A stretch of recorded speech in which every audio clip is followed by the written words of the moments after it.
pemuja Allah yang serius. Sampean ya pemuja Allah, tapi kan kadang kurang alim. Saya ini pemuja Allah serius. Saya itu kalau ngaji, ya ngaji biasa belajar, itu sering nangis seneng. Misalnya saya baca tadi, Miftahul Jannah la ilaha illallah, lung kunci kok dikasihkan. Kita ini masuk neraka gak pantas, enggak bawa kuncinya kok masuk gitu. Harusnya kita ini masuk surga, kita kan pegang kunci surga, gak pegang kunci neraka. Maka aneh kalau kamu masuk neraka itu aneh. Coba kita pegang kunci surga apa kunci neraka? Tapi kadang teman saya suun rokok ora ono kuncine. Karena tidak ada pintunya. Terus saya bilang, kamu kok tahu? Memangnya mau ke sana kata saya. Saya tidak punya rencana tahun neraka. Dan saya meskipun guyon itu serius. Bedanya orang alim sama ndak itu di situ. Kalau orang alim itu guyon itu masih benar, masih serius. Coba saya bacakan ayatnya. Ala inna auliya Allahi la khaufun alaihim wa lahum yahzanun. Terus lahumul busyra fil hayatid dunya fil akhirah. Artinya kalau mungkar nangkir dengan penampilan garang gitu, berarti ada ketakutan apa enggak? Ada. Padahal ciri utama walinya Allah tidak ada ketakutan. Makanya itu termasuk dalilnya Sayyid Muhammad. Tidak semua orang alami seperti itu, karena wali-wali itu la khaufun alaihim wa lahum yahzanun. Wah anak kiai temu karena kerja wedi wedeg. Iku dreseke ora kok pertanyaan itu, nak konan santri piye? Lho isen wis kiai dihanjuti mungkar nakir. Malu gak kira-kira? Mesti pelengahan konan santri piye? Nak jawabannya gampang karena pernah ngajar tauhid. Makanya Sayyidina Ali ini cerita ini ada di kitab Nurul Dholam. Sama lihat di kitab Nurul Dholam karangannya Syekh Nawawi Banten. Itu Sayyidina Ali itu ya, andekan orang biasa mungkin ya agak-agak hasud, tapi ini wali gak boleh kamu katakan. Dia itu mangkal sama Umar. Orang kok setiap orang pernah dibentak. Apa dia berani bentak mungkar nakir? Penasaran dia. Bagaimana perangnya Umar itu berlanjut enggak gitu kira-kira. Akhirnya minta, ya Allah saya minta kasyaf. Ya karena yang minta Sayyidina Ali karena mau wajah dituruti sama kasyaf. Dilihat Sayyidina Umar pas meninggal itu. Jadi hasud itu ya kadang penting asal baik. Loh betul bahasa Kanjeng Nabi kadang la hasada illa fisnaten. Itu Nabi bahasakan ya hasad. Gus Verson saja yang nafsirkan ghobtoh itu kan gaya-gayanan sebagai ulama. Aslinya Nabi ngendikannya itu la hasada illa fisnaten. Ulama yang ganti itu namanya ghobtoh. Wong Nabi sendiri nyebut hasad kok kamu tafsiri ghobtoh. Ya hasad ya hasad. Udah enggak usah ditawil-tawil pokoknya gitu. Kalau sampean enggak percaya enggak apa-apa. Kok gitu aja kok repot. Karena sampean enggak percaya kemungkinannya dua. Satu enggak ngerti. Dua sama-sama alim. Kan dari awal kalau sama-sama alim kan laisa li alimin ayuqallida aliman akhir. Kita enggak perlu saling mengikuti. Ngapain hasud? Biasa aja. Akhirnya Sayyidina Ali kasut. Pas Umar bangun, setelah mati kan bangun, setelah meninggal bangun. Mungkar nakir datang dengan perang yang sangat garang. Itu digambarkan Sayyidina Ali, matanya itu kalkidril ghali. Kayak apa? Kendil yang apa? Menganga. Wah seru. Sayyidina Ali senang, paling takut ini Umar. Senangnya bukan main. Wah ini mesti takut Umar. Biasa. Ternyata enggak, Umar malah bangkit. Woi mungkar nakir ya. Kamu tahu menghadapi siapa? Itu betul. Kamu itu menghadapi temannya ahabbal khalqi ilallah. Yang diandalkan temannya bukan dia. Kamu tahu yang kamu hadapi. Saya ini teman kekasihnya Allah. Jadi boleh kamu mengandalkan Mbak Virjon. Tapi nanti resikonya mungkar nakir tanya, itu Virjon siapa? Wah itu masalah kan. Makanya syaratnya wali itu harus ma'rufun fis sama. Di langit sudah populer. Makanya dulu ada orang yang saking seninya Abdul Qadir ditanya apa saja jamnya Abdul Qadir Al-Jilani. Itu aman karena beliau populer. Makanya program kita harus populer dulu di langit. Nah, itu nanti kalau dicatut oleh santri-santri nggak apa-apa. Kalau nggak populer nanti dicatat, itu siapa? Masalah ini. Umar itu yang dibanggakan itu, kamu tahu saya siapa? Ya enggak tahu, saya ini temannya kekasihnya Allah. Temannya Muhammad, iya Muhammad Rasulullah. Wah mikir, waduh, repot. Loh di dunia aja gitu kan, temannya presiden, temannya panglima, apalagi ini temannya Sayyidul Awalin wal akhirin. Di dunia aja bilang temannya presiden, menteri, orang sudah takut, apalagi ini temannya Sayyidul Awalin. Hanya mungkar nakir terus konfirmasi sama Allah, gimana ya Allah ini ngadepi. Sebetulnya yang diandalkan itu temannya, bukan dia. Wah, akhirnya sama Allah dibilang, ya Bu, ya sama seorang seperti itu Bu yang sopan. Terus semenjak itu mungkar nakir itu nggak selalu berpenampilan seperti itu, sangat. Jadi semoga itu konsisten sampai nanti. Jadi kamu kalau ingin nggak takut mungkar nakir, jadi wali dulu. Karena syaratnya tadi hanya wali sing la khaufun alaihim wa lahum yahzanun lahumul busyra fil hayatid dunya fil akhir. Jadi orang itu kalau ngaji itu harus khatam. Jangan semuanya kena pertanyaan. Dan kalau semuanya kena pertanyaan nanti repot. Kalau Nabi Muhammad ditanya waman Nabi juga. Nabimu siapa? Lu kan terus jadi aneh. Jadi makanya ketika Sayyid Muhammad semua ulama lah, nggak ada am kecuali ditaksis, kecuali sifatnya Allah. Misalnya bikulli syai'in alim, ya benar-benar bikulli syai'in. Tapi kalau am semuanya pasti ada taksis, meskipun dalam muhawarah muhadasah biasa. Misalnya contoh gampang, istri kamu baru seneng kamu, Mas nak pengen apa-apa aku lapor aku, gak apa-apa Mas, mesti aku seneng gak sama lapor. Iku dia aku pengen wayo. Langsung jadi apa wae. Mesti apa wae maksudnya kecuali itu gitu. Padahal kalau ngomong, Mas sampean ingin apa saja tak dukung. Sampean bilang, kepengin iku wayo. Kira-kira disetujui apa enggak? Sama seperti kita kalau punya teman akrab, wes nang omahku gak apa-apa, anggap aja omahmu dhewe. Terus mlebu-mlebu kamar. Jadi tidak ada am kecuali ditaksis. Artinya kalau ada cerita bahwa orang mati pasti ngalami ditanya mungkar nakir, itu pasti ada am yang ditaksis. Itu pasti tidak dialami para anbiya, para auliya. Karena ciri utama wali itu la khaufun alaihim walahum yahzanun. Kemudian saya yang mau cerita ya, supaya sampean bisa menghadapi dunia global ini, tak bawa tafsir Munir termasuk tadi. Ini saya baca ini karangannya Syekh Nawawi, karena tadi kata Mbah Firjon ngaji itu harus sama orang yang bersanad. Saya ini kalah sama beliau itu berkali-kali. Secara nasab saya harus manggil Mbah. Secara silsilah ilmu saya juga kalah lagi. Saya sering disowani sama cucu-cucu Syekhona Khalil. Kiai Siddiq itu termasuk murid dekat beliau, Syekhona Khalil. Kalau itu berarti kan Gus Firjon, Ahmad, terus Mbah Siddiq. Mbah Siddiq ngaji Syekhona Khalil. Syekhona Khalil itu pernah ngaji langsung sama Sayyid Zaini Tahlan. Berarti beliau dari Sayyid Zaini Tahlan itu baru generasi kelima. Sementara saya itu sudah ke-7 atau ke-6. Saya, Mbah Mun, Mbah Karim misalnya, Mbah Hashim, Mbah Mahfud Termas, Sayyid Abi Bakar Sato, yang ngarangnya Anatul Talibin, baru Sayyid Zaini Tahlan. Berarti saya ke-7, kalah lagi. Tapi untuk jadi wali biasanya cepat saya. Karena syaratnya jadi mbah itu ngalah demi putu. Jadi kalau beliau ngotot, saya dulu Gusti, saya mbahnya.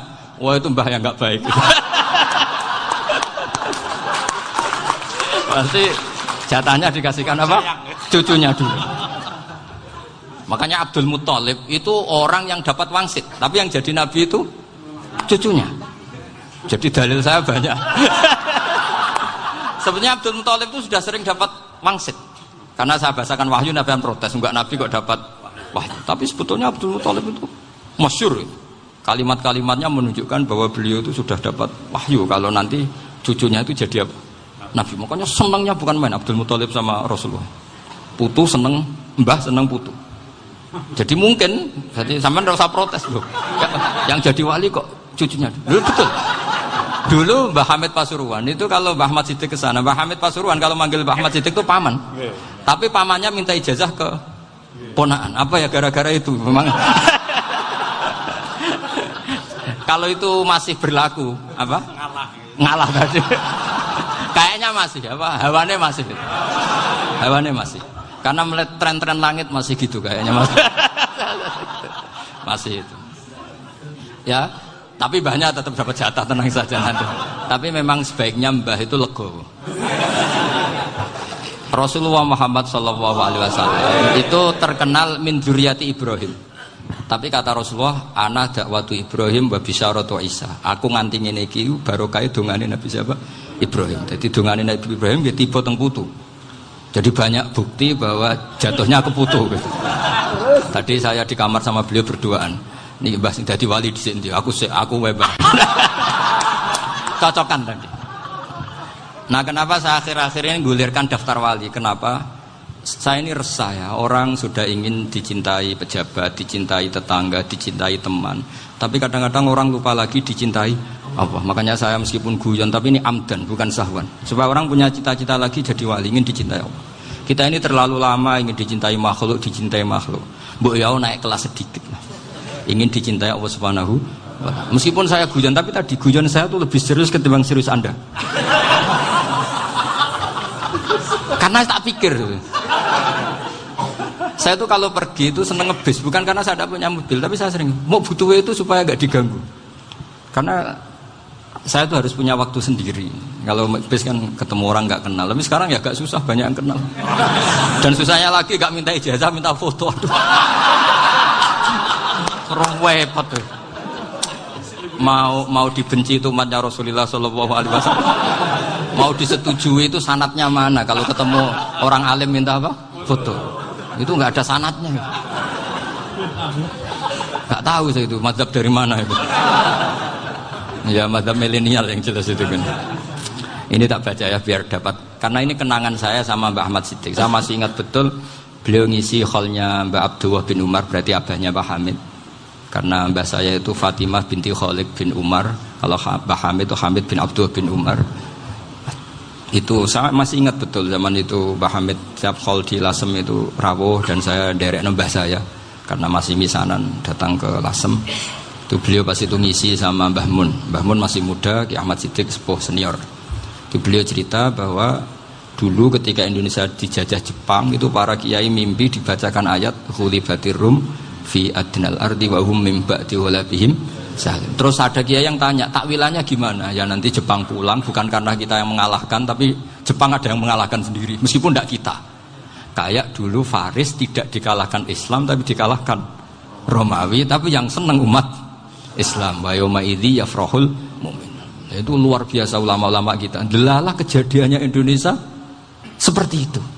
Yaitu kita tidak mengalahkan Jepang, tapi Jepang pulang sendiri karena dikalahkan apa? Sekutu. Ya ini saya baca. Ini tidak usah dicek bacanya bener apa enggak, sudah aman apa? Aman. Karena kalau saya salah itu ya sengaja. Artinya ya sengaja saja. Ya biasa maksudnya. Saya kemarin ngisi di Pondok Peloso, di Pondok Al Munawir Jogja. Salah itu ada dua. Ada salah yang memang benar-benar salah. Itu enggak apa-apa, bisa dimakfu. Karena mesti sangke wong goblok salah yang terus itu. Ada salah bawaan ilmu, itu repot tuh dan ini. Karena misalnya kita yang biasa belajar qiraah safah wayah sibuhu, mesti diulang lagi wayah sabuhu. Karena qiraahnya Imam Asim itu hasibah yah sabu bi fathis sin. Sementara kita kalau ngaji kitab kulino yahsib. Sehingga kita yang biasa belajar safah itu kalau baca kitab itu kayak orang bingung. Kadang-kadang yang ngaji juga bingung. Gus Pak mau di bulan pilih. Ya tepat-tepatan. Ada yang mengatakan Gus Pak bingung. Ada yang mengatakan Gus Ba alim alama ya tepat-tepat nasib. Karena memang ya sab'ah memang seperti itu. Misalnya kufuan itu Imam Asim baca kufuan. Tapi beliau punya murid namanya Syu'bah. Itu kalau baca kuf'an. Makanya kita itu ini kan khataman Quran ya. Jadi saya menyinggung sedikit tentang qiraah sab'ah. Tadi beliau juga sudah tak kasih kitab saya Hifdzuna Liyadal Mushaf. Sama tak ajari latihan sab'ah. Memang angel ya. Makanya yang nggak bisa itu wong pinter. Sudah tahu angel ya nggak usah diteruskan kan. Orang menghindari barang angel itu pinter apa goblok? Pinter. Berarti wong goblok pinter. Saya tuh makanya sama orang goblok tuh respect. Jadi orang alim tuh angel apa gampang? Angel. Menghindari barang angel pinter apa goblok? Loh, orang menghindari barang angel pinter apa goblok? Pinter. Berarti wong goblok pinter. Jadi saya sama orang-orang goblok itu respect. Sudah tahu jadi orang alim angel ya barang angel ya harus dihindari. Makanya saya ini insya Allah umatnya Nabi yang termasuk yang terbaik. Amin. Karena mencintai umatnya Nabi termasuk yang goblok. Itu tidak gampang itu. Karena tadi sudah tahu ya. Seperti itu loh orang naik panjat pinang itu yang naik karena ingin hadiah. Yang nonton sudah tahu wah licin kok dinaikin mau keplotok ya. Tapi orang sepakat yang nonton juga pinter karena sudah tahu ribet kok Tuku ning pasar rak kena lha opo menek. Sama-sama juga gitu. Ngalim tafsir angel, ngalim fikih angel. Nek karek ngaji ngerekam kan gampang. Itu pintar apa goblok? Pintar. Iya. Makanya kula niku mbok burohno ngono tok. Saya tadi dinasihati Mbak Firjon, muga-muga hati saya selamat. Saya itu meskipun kata orang banyak, muhibbin saya banyak, tapi saya insya Allah tidak riya. Saya itu pakai kitab namanya Tasbidul Fuad, itu karangannya Said Abdul Al-Haddad.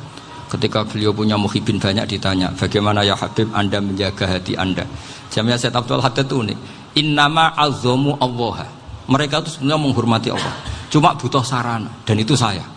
Jadi saya tahu sampean semua itu mencintai Quran, mencintai sunnah Rasul, mencintai hadis-hadis Rasul. Cuma sampean kan karena nggak paham, terus manfaatkan saya. Jadi sebenarnya saya ini korban. Korban. Jadi saya mau riak gimana? Korban kok mau. Bangganya di mana tuh? Coba sampean misalnya ngaji tafsir, belajar sendiri kan susah. Terkibnya susah, maknanya susah, bahkan beli kitabnya kadang nggak kuat. Loh, untuk jadi alim tafsir itu kan harus beli kitab. Loh, saya sering belajar kitab itu jutaan. Tafsir Tobari, saya pernah beli kitab Fakhrur Razi itu berapa coba? 27 jilid. Karangannya Fakhrur, belum karangannya ulama modern, Imam Sa'rawi. Itu berapa jilid? Itu jutaan. Saya kemarin juga dihadiahi kitab Pak Quraisy Shihab namanya Faidul Bari fi Syarhil Bukhari. Pak Quraisy Shihab yang terkenal. Dia sering diskusi sama saya. Saya ngasih hadiah beliau ngasih hadiah saya. Oh itu harganya nggak kuat. Tidak kuat kadang di Indonesia nggak ada coba. Dan sama orang hebat menghindari kesulitan itu. Nah kesulitan itu sebab ngaji ikut, kalau nggak paham dirukokno rekamannya sudah gitu. Pinter mana sampean sama saya? Pinter sampean kan? Bikin sosis susah beli aja kok repot kan. Makanya nggak boleh orang bilang, wah itu goblok reso tafsir itu wong pinter. Makanya nanti kalau saya ketemu Nabi tidak termasuk orang yang mentahkir orang Islam. Kafabil mari isman ayah kira akhahul muslim. Jadi cukup orang itu dosa kalau menyepelekan orang Islam. Termasuk darani sampean goblok itu dosa. Caranya nggak darani goblok ya tadi di logika tadi. Alim itu angel. Ngendari angel itu pinter. Berarti wong bodoh. Pintar ya sudah gitu. Tapi tetap bodoh. Tapi ini satu cara untuk saya respect gitu. Coba orang yang ngaji tafsir saya banyak, mungkin ribuan. Itu sebetulnya mencintai Quran. Karena Quran adalah kitab suci yang panduannya umat Islam. Sangat mencintai Quran. Terus kemudian mereka nggak paham. Terus mencari orang yang memahamkan. Burohno lah cara jawabannya. Terus keren saya itu di mana coba? Lah terus mereka kurang ajarnya gini, kalau paham itu ya alhamdulillah paham. Kowe nak ngaji Gus Bae ngono tok. Tapi nek ora paham, ora nyalano akal ya. Mari Gus Bae nerangno cepet mulane gak paham. Ora kok nyalano teke sing lelet. Oh kan masyaallah naudzubillah tenan. Sebetulnya tingkat kurang ajarnya tinggi Gus sebenarnya. Jadi kalau enggak paham itu kadang enggak nyalahno uteke. Kayak mau misalnya, mau mari mikir ra jelas. Padahal misalnya jelas ora mesti paham, bodoh. Paham? Jadi kata Said Abdul Haddad, innama azzamu Allah. Sebenarnya mereka itu sangat menghormati Allah. Makanya kita nggak perlu mengatakan wasilah itu kafir, nggak akan. Karena orang tawasul sama Rasulullah itu ingin dapat ridhonya Allah lewat orang yang dicintai Allah. Kita mencintai wali sebenarnya, wah itu kekasih Allah. Kita mencintai itu karena mencintai Allah. Sama seperti gini. Kamu mencintai kangkung apa enggak? Sebenarnya sama sekali enggak. Tapi kamu ingin sehat, ada asupan gizi. Kamu ingin tubuh kamu sehat, butuh asupan gizi. Kemudian kamu makan kangkung. Apa terus kamu cinta kangkung kan enggak? Cinta kesehatan kamu sama. Orang yang mencintai saya ingin kepuasan rohani. Saya kan termasuk kiai yang torekonya gampang. Ini swarga kan akhirnya penggemarnya banyak. Coba kalau kamu ini neraka. Wah, jadi sebetulnya Anda mencintai kepuasan Anda sendiri. Nah, saya ini korban. Makanya untuk masuk surga cepat saya, korban itu cepat. Da'watul mazlum la turaddu kan gitu. Laisa bainahu wa bainallah hijab. Jadi saya kalau donga langsung seret langit. Karena mazlum. Saya sinau tafsir itu, Pak, sampean bayangkan ada tafsir itu sudah 27 jilid. Sing ngarang Fakhrur Razi itu buletnya bukan main. Karena dia ahli filsafat. Buletnya masyaallah. Sudah gitu sinau Jalalain kadang dikomen oleh Sawi. Sudah kita percaya Jalalain jebule dibuli Sawi. Percaya Sawi dikandani, "Oh iku Maliki ra Safi." Oh, ribet. Sudah gitu sinau Qurtubi, sinau tafsir Tabari itu susahnya. Belinya susah, belajarnya susah. Padahal saya punya keluarga, punya istri, punya anak. Bayangkan kalau istri saya rewel kayak istri sampai. Wah itu. Tapi alhamdulillah enggak. Sama sekali enggak. Allah sudah milihkan, wah ini bahaya kalau punya istri rewel. Imam Sibawai itu kitabnya banyak, tapi yang terbukukan hanya kitab Sibawai. Karena beliau kalau sudah belajar lupa istri. Hanya pas beliau di pasar, kitabnya dibakar semua sama istrinya. Karena dianggap saingannya. Ternyata yang dicerai tidak kitabnya, malah istrinya. Itu Imam siapa? Sibawai. Tapi alhamdulillah kitab saya nggak terbakar, aman. Saya teruskan ya. Jadi untuk menjaga riya dilatih innama azzamu Allah. Sebenarnya mereka itu menghormati. Sehingga wasail-wasail itu sebenarnya nggak pernah jadi subjek pelaku utama, enggak. Tetap Allah. Sebab itu kata Sayyid Muhammad, kamu kok mengatakan wasilah itu kafir itu gimana? Ketika innallaha qad ba'atsa lakum taluta malika. Talut itu ya manusia. PD-nya itu apa? Inna ayata mulkihi ayyatiyakumut tabut fihi sakinatum mir rabbikum wa baqiyatum mimma taraka alu Musa wa alu Haruna tahmiluhul malaikah. Jadi beliau PD itu kalau bawa sunduk semacam peti sakti, sing di situ ada baqiyatum mimma taraka alu Musa wa alu Haruna tahmiluhul malaikah.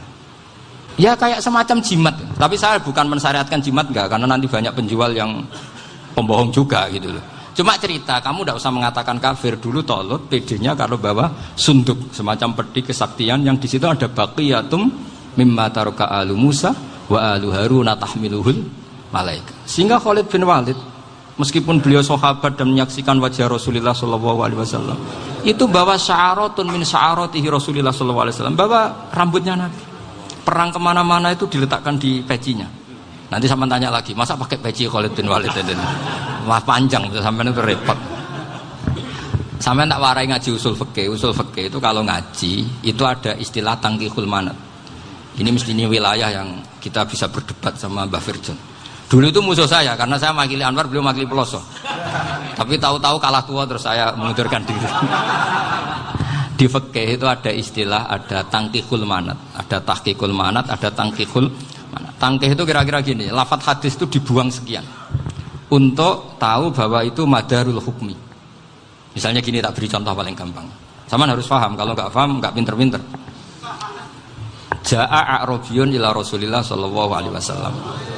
Ya karena ini menghormati Mbah Ahmad Siddiq, saya orang alim, jadi ngaji ini tetap ada suasana alim. Ya harus ada suasana alim. Nggak perlu jadi orang alim tadi, susah. Sudah ngindari susah itu pintar. Sudah itu aja. Jadi orang alim susah, ngindari barang susah pintar. Berarti orang tidak alim pintar.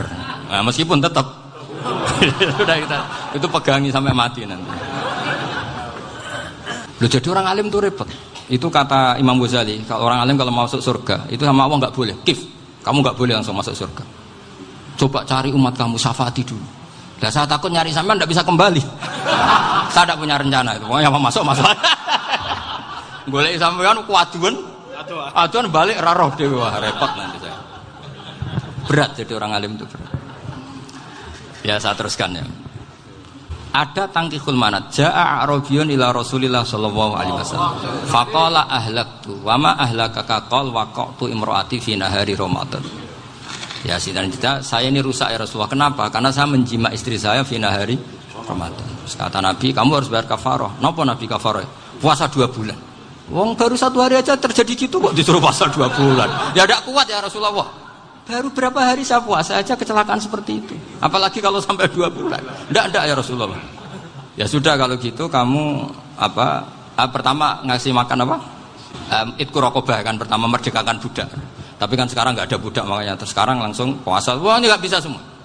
Ya sudah ngasih makan orang 60. Kasihkan siapa ya Rasul? Ya orang fakir. Saya ini paling fakir. Di kampung saya ini orang paling fakir. Jadi mulai dulu orang fakir itu hubungan suami istri itu paling lancar. Mulai dulu. Makanya orang fakir itu anaknya banyak. Karena hiburannya hanya itu.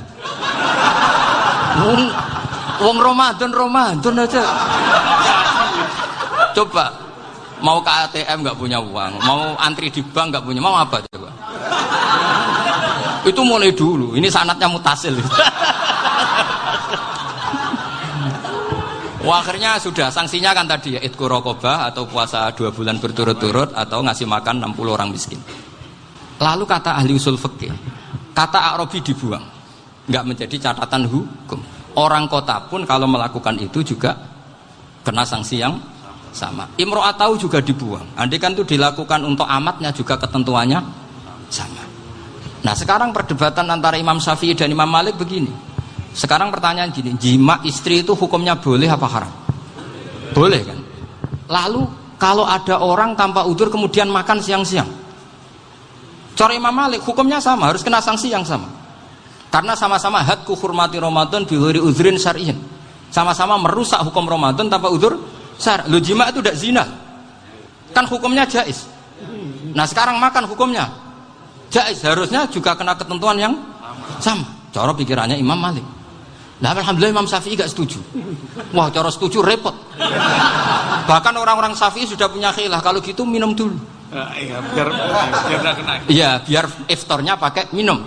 Setelah minum baru jima kan. Ini sudah menyiapkan khilafnya. Ini khas Syafi'i ini, bongso rekayasa hukum. Nanti bisa belajar jauh cara ngakali hukum.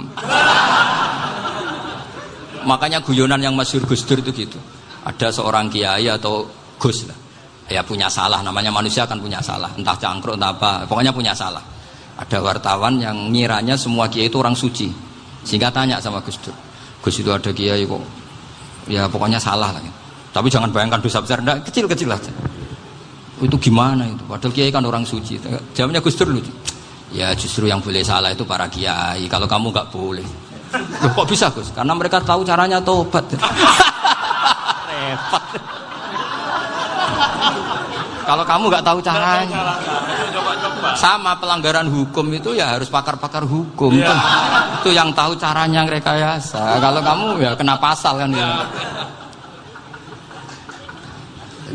Jadi kamu jangan niru saya. Saya ini punya sekian cara untuk Nah, itu namanya khilaf. Makanya kata Sayyid Muhammad, kamu tidak usah anti khilaf. Karena Abu Hanifah itu membolehkan khilaf. Kitabul khiyal. Yang penting kamu soleh dulu. Setelah soleh nanti Allah maklumi. Soleh dulu, syaratnya soleh dulu. Kalau tidak soleh jangan.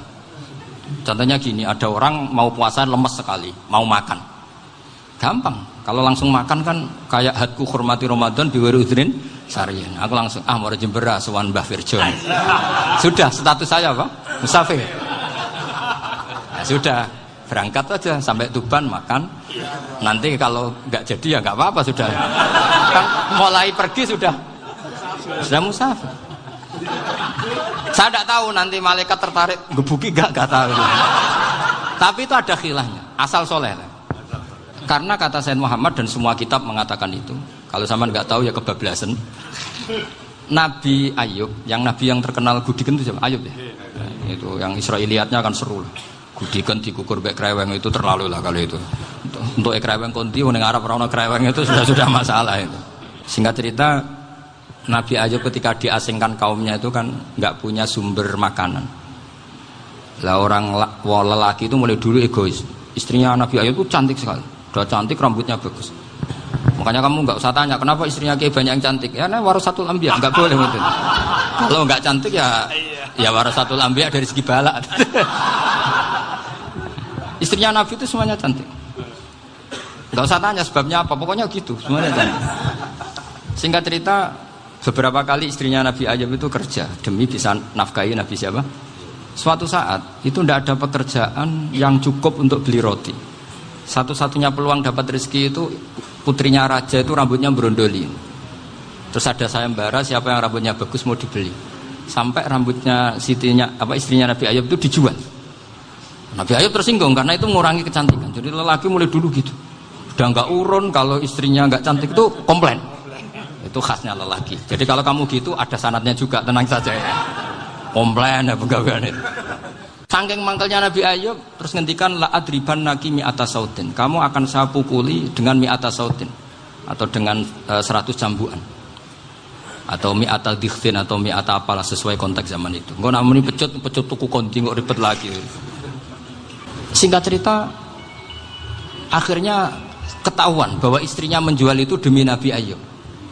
Allah nggak ridho kalau kekasihnya yaitu istrinya Nabi Ayub wis perjuangan kayak gitu malah kena hukuman.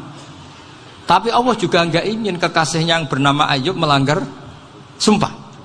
Padahal beliau sudah sumpah, wallahi demi Allah nanti tak pukul dengan 100 kali. 100 kali dengan lidi lah misalnya, contoh yang gampang tuh lidi. Akhirnya sama Allah dikasih satu solusi. Wa khud biyadika dikhsan fadrib bihi wala tahnas. Ya sudah, lidi itu ikat jumlahnya 100. Terus pukul sekali saja. Anggap saja sudah 100. Iku pangeran sing wari ngakali ngono iku pangeran. Tapi syaratnya soleh. Syaratnya soleh. Jadi kalau kamu anti khilaf berarti anti ajarannya Allah di ayat itu. Wa khud biyadika dikhsan fadrib bihi wala tahnas. Itu dulu ada, ini cerita di Ithaf, ini cerita terakhir, ini sudah, sama jangan tambah sudah. Terus pengumuman tadi, yang nggak pernah sepuh ngutang saya itu haram tadi. Karena tadi saya punya kewajiban di rumah yang bisa menggugurkan ya kewajiban yang lebih besar. Lebih besar itu ya tadi, bisa pernah guru, pernah sepuh, yang jelas nggak umur. Umur sampean menangkap itu, tua-tua serepet itu.